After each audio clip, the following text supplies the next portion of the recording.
Hey, it's Nash Evans over here with Oil Cash Flow. I got Donny Pittman, which is our fishing tool expert and rig supervisor and manager today.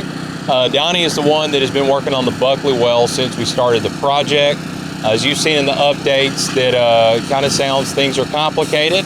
So I thought it'd be a great idea to have the man that's in charge of getting the complicated parts out of the well be the one to actually explain to you what we're doing here. So Donny, if you'll explain to us you know, what you've been working on for the last week, trying to get cut out of the hole, what we're trying to catch, and we have a diagram to show you what Donny's trying to get out. So, hey guys, can you hold this? Sure can. Yeah, so they can hear you. All right, this is the diagram of what's in the tubing. It's going to be a 2 1/16 gauge ring and a collar locator, spang jar, and that's going to be your fishing neck that they just pulled off of a rope socket. They went in to gauge the tubing before they went to cut it with electroline.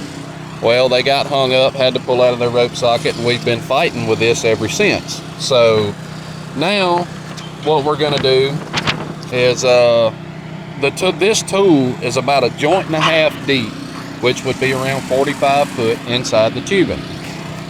Keep going.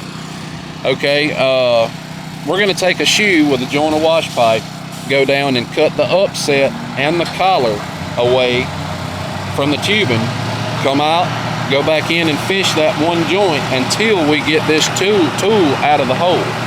Once we get this tool out of the hole, it'll be a lot easier to handle this well. So the reason you have to get the tool out of the hole is because right now you cannot circulate or go inside the tubing. That's correct. To remove the tubing, that's right? Correct. That's correct. So once we get this tool out of the hole, what's the next steps?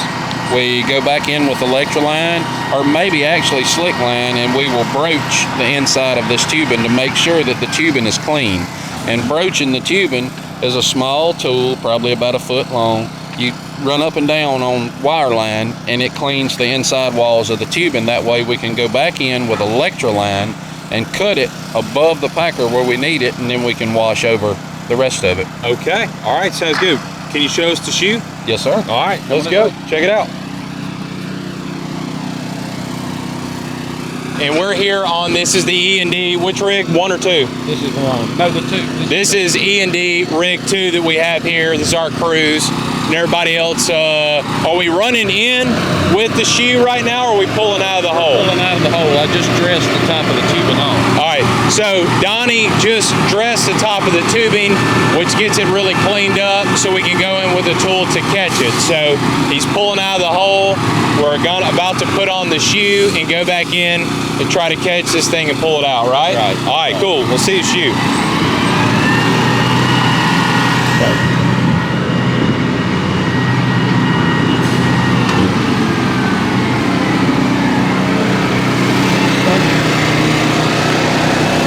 This will be your shoe.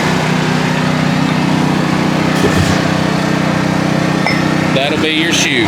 Edward, can you get a video of this?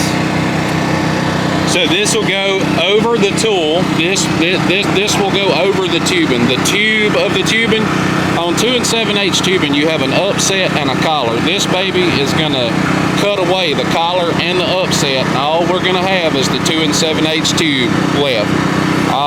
When we get done burning over that, I'll go in, catch it with an overshot, bring it out of the hole, and we'll do that until we get this out of the hole with the tubing. Okay. All right. Well, thanks for watching. We figured we'd give you a live field update, and here's our cruise today. Edward, if you want to pan the Workover rig, one of the guys are running. Mississippi heat today. It's going to be a hot one.